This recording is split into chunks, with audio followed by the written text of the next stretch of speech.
Tension was high in the air as the Gork's war council met in the towering chambers of Cordic Prime. The obsidian walls gleamed beneath the luminescence of the planetary defense grid, a bold demonstration of the Empire's uncompromising dominance.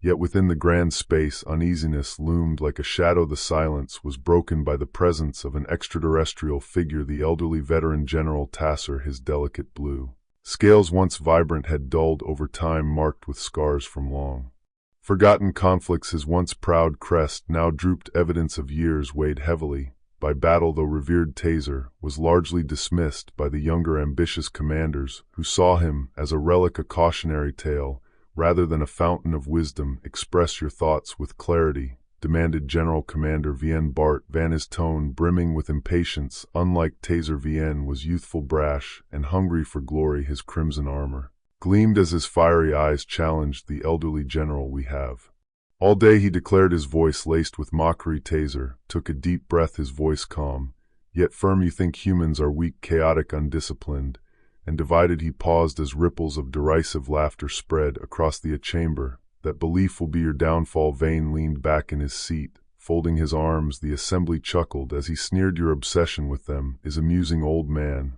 They're nothing more than an annoyance, a pest to be swatted aside. You say this because you haven't faced them."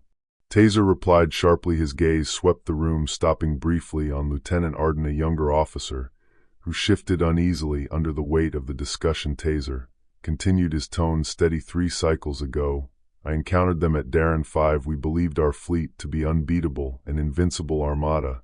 Yet the humans—" He paused, his claws tapping against the table, the sound echoing like distant gunfire. "They fought not just with desperation, but with cunning. They turned their weaknesses into strengths, their machinery into weapons. When surrounded, they set traps. Their will to survive was unmatched, pure, and terrifying." The room grew quiet. Even Vien's sneer faltered, yet he scoffed.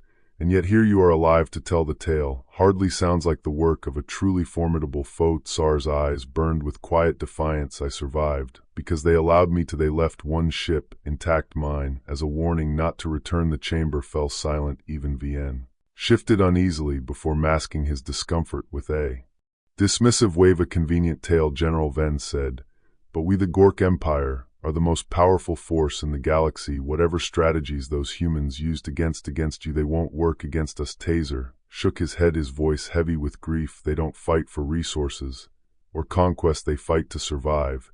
And those who fight to survive don't fight fair." Lieutenant Arden leaned forward, frowning. "If what you say is true, General, then why not propose diplomacy? Surely conflict can be avoided." Tark's eyes softened. "Why should they trust us? We've given them no reason to. All they've seen is our hostility, our arrogance. They will not negotiate from a position of vulnerability." Vien slammed his fist on the table, shattering the tension. "Enough of this deaf nonsense. The invasion is decided. Humans are but an obstacle to our growth, a challenge meant to be crushed." Tsar's shoulders slumped, though his gaze remained defiant. "You're making a grave mistake, one that will cost us dearly." Vien sneered. "Perhaps. We'll see, old man. Perhaps you've simply grown too soft to understand what it takes to win a war." The chamber erupted into murmurs as the council prepared to adjourn. Arden lingered, glancing back at Taser. "Do you truly believe we can't defeat them, General?" he asked quietly. Taser met his gaze, his voice filled with conviction. "It's not about whether we can win, Lieutenant. It's about whether we can survive." Arden nodded slowly, uncertainty flickering across his features. Without another word, he turned and left. Taser stood alone in the empty chamber, memories of Darren 5 flooding back. He closed his eyes, hearing the echoes of screams and the heat of fires consuming his comrades. As the doors shut behind him, he muttered to himself, "I warned them. May the gods have mercy on the human colony of New Horizon." A beacon of progress and innovation, smoke now filled the air. The once thriving cities lay in ruins, their shimmering towers reduced to rubble. The Gork attack was swift and merciless, shuttles bursting midair, their relentless roar drowning out the cries of fleeing civilians. On the Gor's command ship, weapons commander Va observed the destruction with a cruel grin. "This will teach them a lesson," he muttered. Behind him, Lieutenant Arden stood uneasily, Tsar's warnings echoing in his mind. Yet he remained silent. On the edge of the colony, amidst the chaos, a lone human communications officer stumbled through the debris. With trembling hands he activated a battered transmitter, sending out a simple yet dire message. "New Horizon has fallen. Evacuation is no longer an option. This is a warning aboard the human ship Death's Horizon. The distress call was received. Captain Marcus Johnson stood on the bridge, his steely gray eyes narrowing as the message played. A veteran of countless battles, Johnson's calm demeanor masked the weight of every decision. He turned to Commander Owen Price, his voice firm. "Prepare the fleet. We show them what it means to provoke humanity." The crew sprang into action, their determination palpable. Humanity's response was swift and precise, striking Gork supply lines and outposts. They turned the tide of war. The Gorks, unaccustomed to such cunning and resilience, found themselves outmaneuvered at every turn. As the Gorks' fleet regrouped, preparing for a massive offensive, Johnson stood resolute. "Let them come," he said coldly. "This will be their final mistake." The stage was set for a clash that would decide the fate of both empires in the vast expanse of space. Humanity prepared to prove its strength, to show the Gorks the true cost of underestimating them. "This is the main defensive fleet of humanity.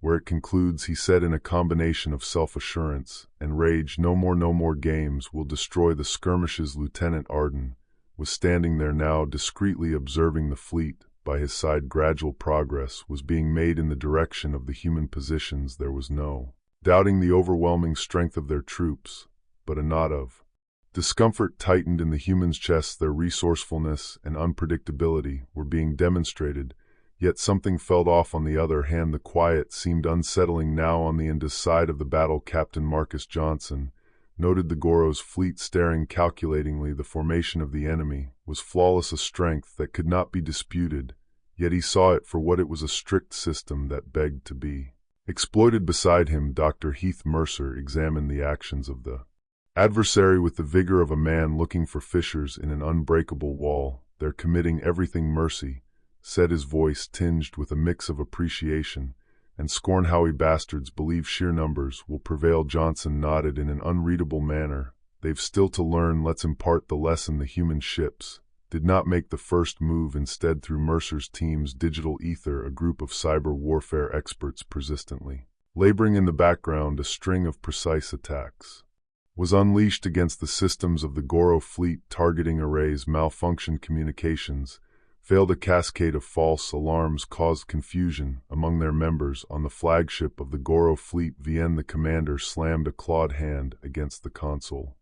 "What is happening?" he bellowed as technicians scrambled to restore order. "Interference," Arden said in a strained voice. "They interfering with our system." "Adapt," Vienne snapped. "Use firepower to overrun them."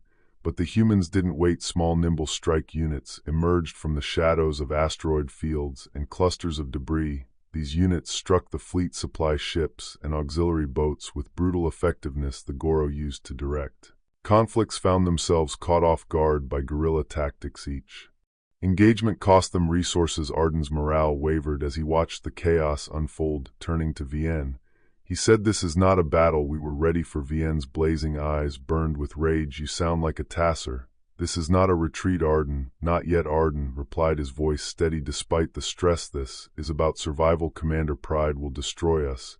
But Vienne refused to listen. He ordered the fleet to rally for a final desperate assault. The humans, however, were prepared. Johnson had foreseen the maneuver and laid a trap. Goro's fleet marched directly into a human ambush. Ships surrounded them, cutting off escape routes on the bridge. Johnson gave the command to strike the final blow. "This is the void of triumph," he said solemnly. The battle didn't end with a dramatic explosion, but with the grim discovery of the Goro fleet's flagship, one a symbol of their indomitable strength, floating powerless. Its systems were offline, and the debris settled. Mercer turned to Johnson. "They only have one choice if they want to survive," he said. Johnson nodded, his face bleak. "If they don't, they'll leave us no option but extinction." The battle was over, but the war had just begun.